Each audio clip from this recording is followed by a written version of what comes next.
morning mga amigo, Green Tea po. Oh.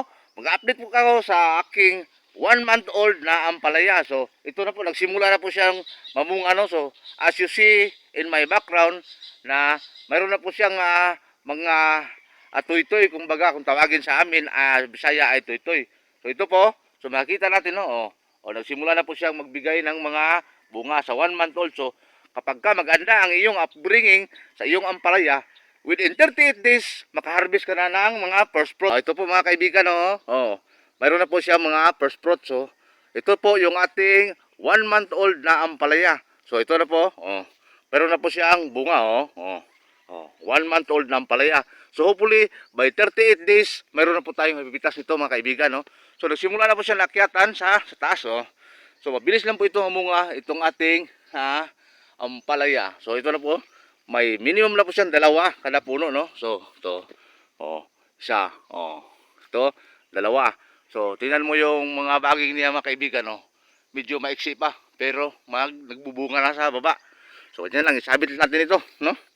So, ito po yung ating update sa ating ampalaya na 1 month old. So, ito na po, hopefully sa Sabado, ito po yung ating application na naman ng abono.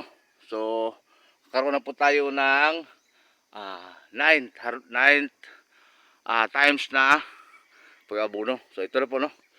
So good morning sa ating mga viewers all over Luzon, Visayas at Mindanao. Sa ating mga taga-subaybay dyan sa Facebook. Salamat sa ating mga followers.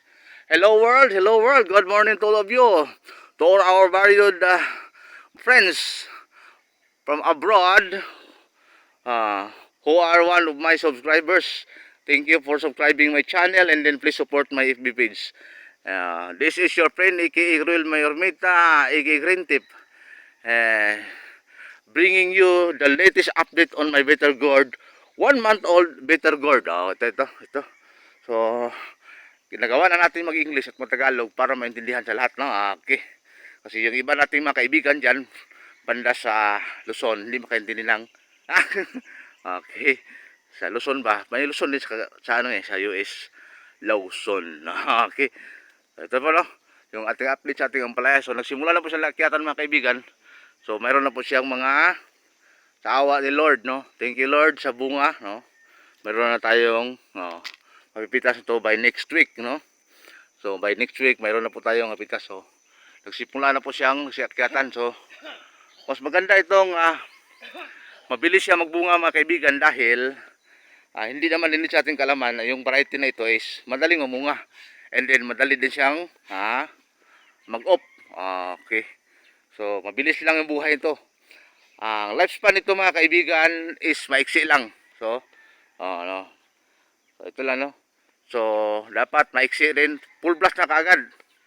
Full blast yung ating vitamins para naman sa within 75 days. So talagang papakinabangan natin ng gusto yung ating ampalaya. Dahil kapag dinidili natin, no, talagang dili rin, no, ang bunga. So baka abutan tayo nung lifespan niya. So wala na po tayong birada. Wala na po tayong makukuha. So ito na po, no, yung ating ampalaya. So shout out dyan sa ating mga friends, sa mga nagtatanong dyan. Magla-live ako mamaya. Lalive ako mamaya. Talakayin natin yung mga kasagutan doon sa tanong, no? So, ito na po sa ating 1 month. Ito po ay pastry. Pastry po itong ating pinipicture ngayon. Nasa ano po ito? Nasa 3 lata po yung 3 cans, yung seeds nito. So, hindi naman siguro, hindi rin maabot ng 1.5 ito. Dahil automatic, mayroong mortality ang seeds. Hindi mo wala yung mortality seeds na. So, dito sa akin, is kahit ano pa mang gawin natin, is normal talaga yung may mortality. Ito mga 1, 2, 3, 4, 5. Ito, 8, 9, 10, 11, 12. 13 na luwang ito. So, 13 times 2, 26. 1, 2, 3, 4, 5, 6, 7, 8, 9, 10, 11, 13. So 13 rows ito. 13 rows na Tig 100. Okay. Ito po yung ating ampalaya. So simulan na po silang bukas sa taas. May tuy-tuy na. So automatic yan, mga ganito kahaba yung ating ampalaya.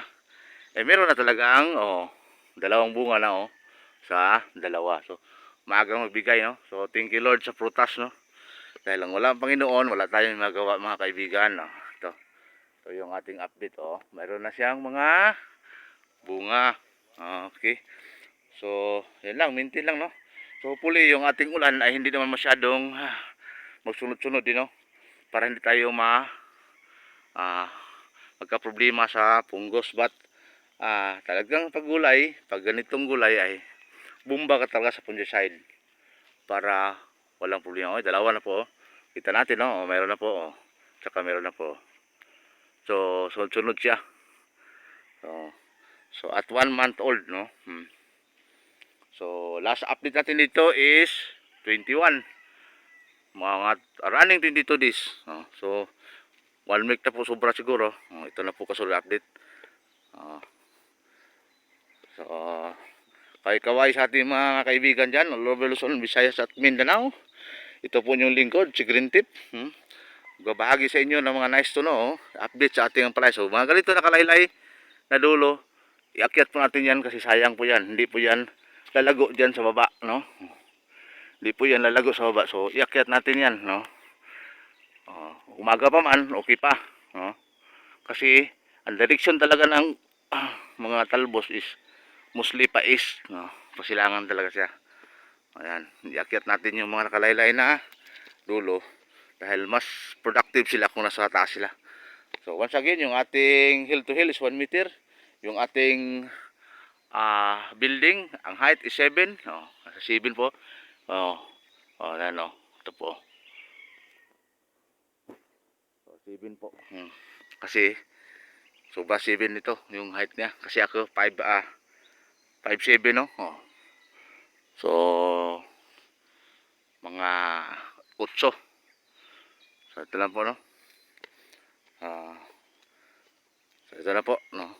Good morning sa lahat, no. Ang beautiful morning talaga dahil maganda yung sikat ng araw.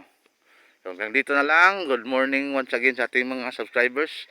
Subscribe for more and follow to my Facebook page. Thank you.